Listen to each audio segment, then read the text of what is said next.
Olá, galera! Tudo bem? Bom dia, boa tarde, boa noite, paz do Senhor.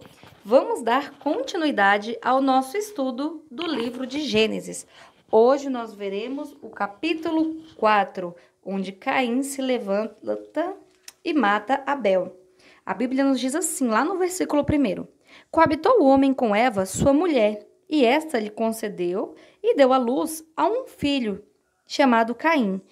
Então disse: adquiri um varão com o auxílio do Senhor. Depois deu à luz a Abel, seu irmão. Abel foi pastor de ovelhas e Caim, lavrador. Acontece que no fim de uns tempos, trouxe Caim do fruto da terra uma oferta ao Senhor. Abel, por sua vez, trouxe das primícias do seu rebanho e da gordura deste. Agradou-se o Senhor de Abel e da sua oferta, ao passo que de Caim e da sua oferta não se agradou. Irou-se, pois, de sobremaneira Caim, e descaiu-lhe o semblante. Então lhe disse o Senhor: por que andais irado? E por que descaiu o seu semblante? Se procederes bem, não é certo que será aceito? Se todavia procederes maus, eis que o pecado jaz à porta, e o seu desejo será contra ti, mas a ti cumpre dominá-lo. Então aqui nós temos o primeiro ensinamento, né? Que se nós procedermos bem, nós seremos aceitos por Deus. Agora, se nós procedermos mal, o pecado jaz à nossa porta. E a nós cabe dominar o nosso desejo, né? Nós temos uma grande diferença entre Caim e Abel. Caim era o primogênito, Abel era o segundo filho. Caim era lavrador da terra e Abel um simples pastor de ovelhas. Então, Caim traz uma oferta dos frutos da terra, mas a Bíblia não diz qual o estado desses frutos, como era a quantidade, mas a Bíblia deixa bem claro que Abel trouxe das primícias do seu rebanho, e isso agradou ao Senhor. A Bíblia fala que a oferta de Caim não agrada a Deus, então ele se ira de sobremaneira. Passa um pouco, a oferta de Abel agrada a Deus por ser as primícias. Passa um pouquinho de tempo e lá no versículo 8, Caim chama Abel para ir ao campo.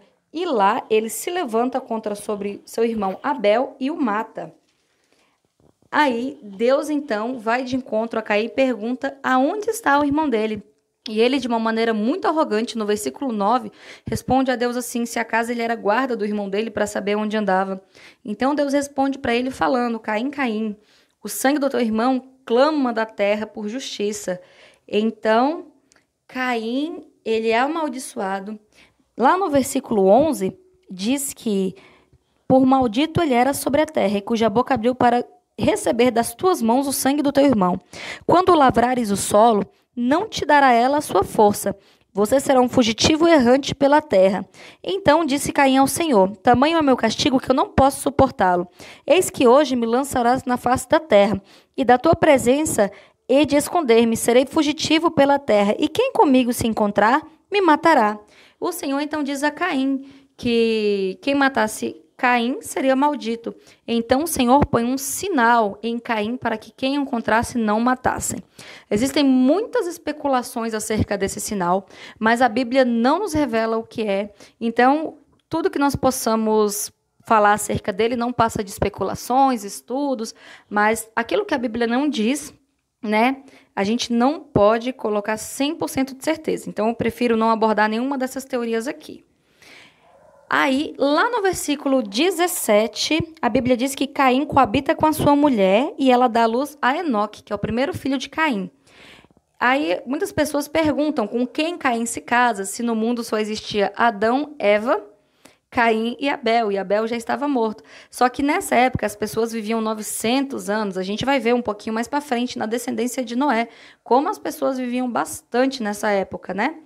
Então, provavelmente Caim se casou ou com uma sobrinha, ou Caim se casou com uma irmã mesmo, né? E nós não temos ideia de quanto tempo se passou até que ele se casa.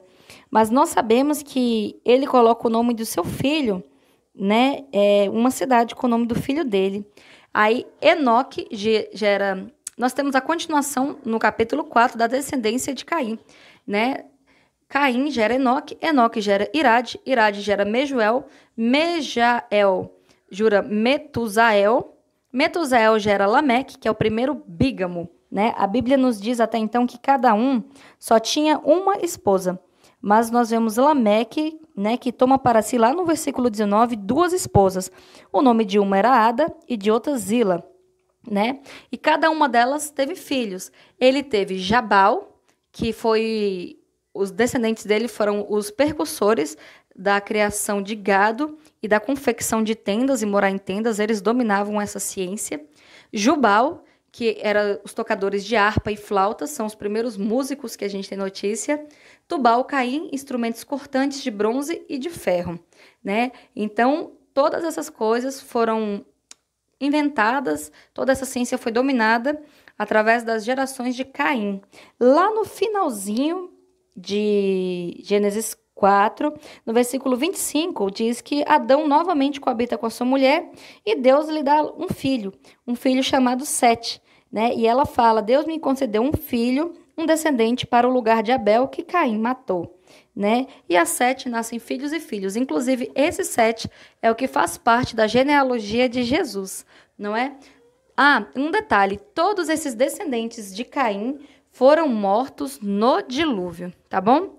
Se ficou alguma dúvida, você pode estar deixando nos comentários. Se você tem algo a acrescentar nesse estudo, deixa nos comentários aí também pra gente. Não esquece de compartilhar e se você gostou, deixar seu like. Graça e paz e não se esqueça, leia a Bíblia.